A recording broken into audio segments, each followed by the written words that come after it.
back to Carnacalistics, where we learn together and we grow together in the sight of God. So today, I am actually in Greenwich, as I said earlier. It's a beautiful day today, so I thought I would just share this place with you today. And it's awesome, I have to say. So I wanted to touch this Bloodline because this has a lot of bloodline and family. So I wanted to kind of link this with that video today because there is a lot of links with beef being donated to bloodlines and families through the royal family and things of that nature. But what I wanted to speak about today wasn't necessarily about history or things like that. What I wanted to speak about was the initial idea that what the family we're born into, it doesn't necessarily mean that you have to necessarily be loyal to, because I think I could be wrong, but my view is that the family line feels like it's not as strong as it used to be. The old family values seem to have gone out the window, and I think some people who held family dear don't hold it dear as they used to. So for me, it's been a bit of a task trying to get people to understand what family lines are about. So many people these days start choosing their own family. So you find a lot of people have adopted families, and they're in adopted families. So they adopt other kids, and then they have an even better bloodline or family line. But it doesn't mean necessarily for whatever reason they weren't into adoption or being adopted. But what I think was important is that we all understand that we all are, we can choose a family and who we choose to be with. And I feel like sometimes we forget that we are human and we make mistakes. But I think what's key is that we learn to understand what these mistakes are. Just want to show you that beautiful sun in the background just blazing down. So what do? As we choose our own family and we choose what's key and important as our family bloodline, we should hold dear to what's key to our own precious needs and what we pass on to our own siblings, to our own children. Because I find sometimes you get people who have family and they don't necessarily appreciate what they have. So when I start talking about bloodline, like my two kids are my bloodline, Jace is my bloodline, so they automatically come into this rhetoric of family, to close family. And again, you sometimes get families who have bloodlines and don't acknowledge them, and then causes that divide in that sense. So what do? We need to learn to understand and respect our families and our bloodlines. And it's okay if we have friends who we deem more family than our own, because again, as I said, when people adopt people, it's sometimes I remember a friend of mine said that he necessarily won't be friends with his dad is not someone he would have been friends with. He would have chosen him as a friend, so let alone but he would accept him as his dad because that's what they're born into. The idea that we have to choose and we have to stick to that old bloodline and our families and dads and parents and things like that. Now, some parents don't live up to their expectations of what they should be, who they should be, and sometimes that's why you find kids adopt their own parents, even though their parents are still alive, and it could be a teacher, a mentor, something like that they feel is more suitable to the actual task. So, and I feel like sometimes we need to understand that we are in a different society, and society has been changing, and we should change with society. But I think we need to get back to the old family values that I think a lot of people have lost, and I'm trying to instill into my children that, you know, your kids, your family, your bloodline comes first. However, if they are at a twat sometimes and they just abuse that against you and abuse you because of it, and take the liberty with you, then I don't see why you should have to part with them because they're family or they happen to be your siblings. Because I find that's where mental health kicks in and we become sick and upset. So I feel we should only really follow what we feel is right, but be your own person at the end of the day. Be what you feel is right, who they are, because these people who you choose to be family will then support you and be with you, you know, and that's what, isn't that what matters about family? That's what key in what's happening with family, that we need to make sure that we hold those people dear. Just walking through the centre of this beautiful palace, and I'm going to go down and do another talk, so it's going to be extended. I'm going to go down by the river, which is on the other side, and I'm going to try and, as a summer's kicking in, I'm going to try and do videos outside in places like this, so you guys can see and link in what I'm talking about, or the actual video, and talk a bit more about that. So I did come down by the river front, as you can see. Over here is where the Millennium Dome is, which got battered by the winds recently. So as I'm going to continue to talk about family and bloodline, so I'm at the back end of the Queen's House. I think this is Maritime Museum, so that's where the Greenwich. Can't remember the name of it. I'm really good with history and I just can't remember what it's called.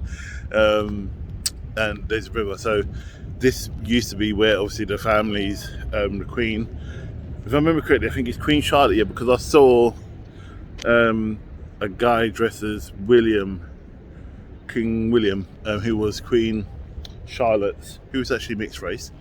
So Meghan wasn't the first one. She lived here, so hence why I think Spirit brought me here is, and I can't believe how gorgeous today is. There is no bloody wind. It is. I was really worried. I forgot my mic, so I'm using my camera phone. But it's just really bloody awesome, and I thank God for that. It's such a beautiful day. So let me carry on when I'm talking about family. So I removed my cap, so because I was really getting really warm.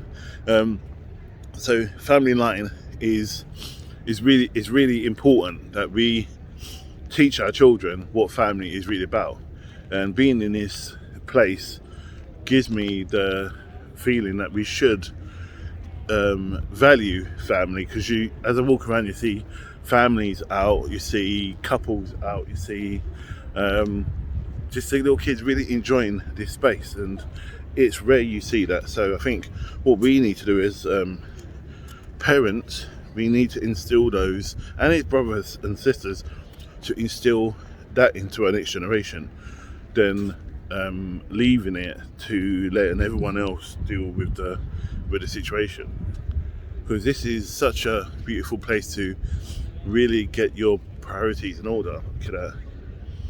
And of course, one of the key things about being nobility or being a king or queen was bloodline and your heir.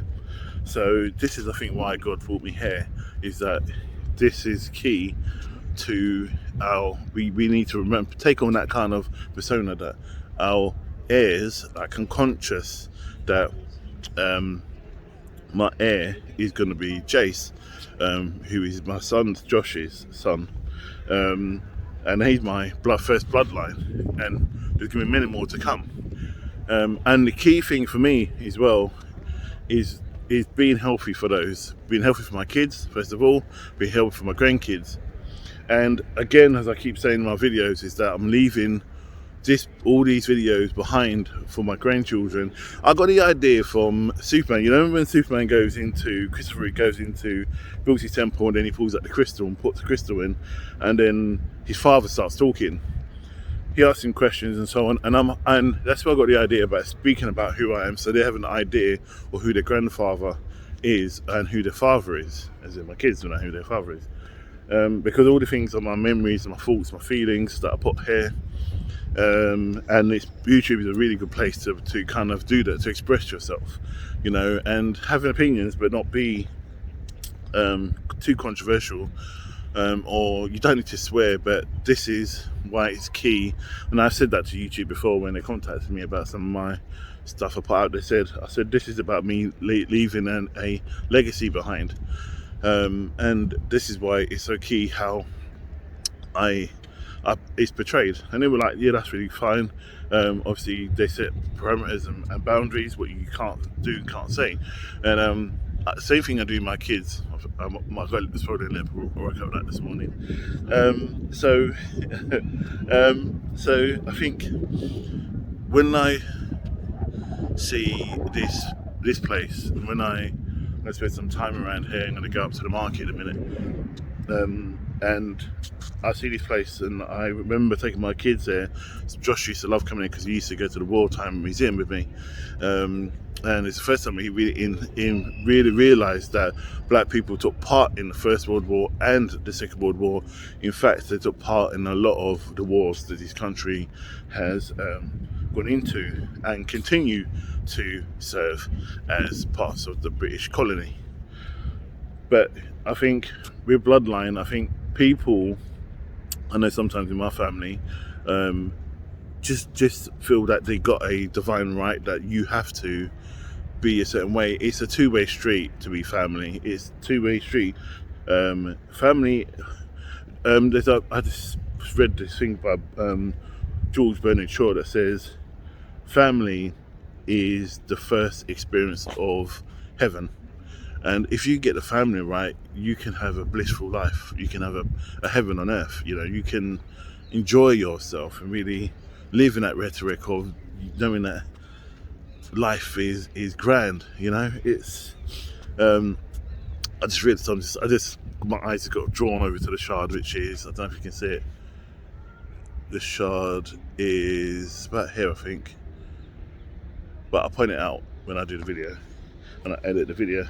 So, and again, I think why they're pointing me to the Shard, it goes back to that's where I was brought up, near the Shard. I was brought up in East London. Just where I was today. I went to see my parents, and my dad's 95th birthday today. If he would have lived, he would have been 95. So, going to see them and just being in that place gives me a sense of reset. My son said that, Jordan said that to me. When he goes to the cemetery and sees his grandparents, he goes, it kind of resets life, that, shit, life is not that bad. We have to make the most of what we have, and this is what's important. We need to make the most of what we have in such a short, it's a blink in an eye of heaven, your lifespan.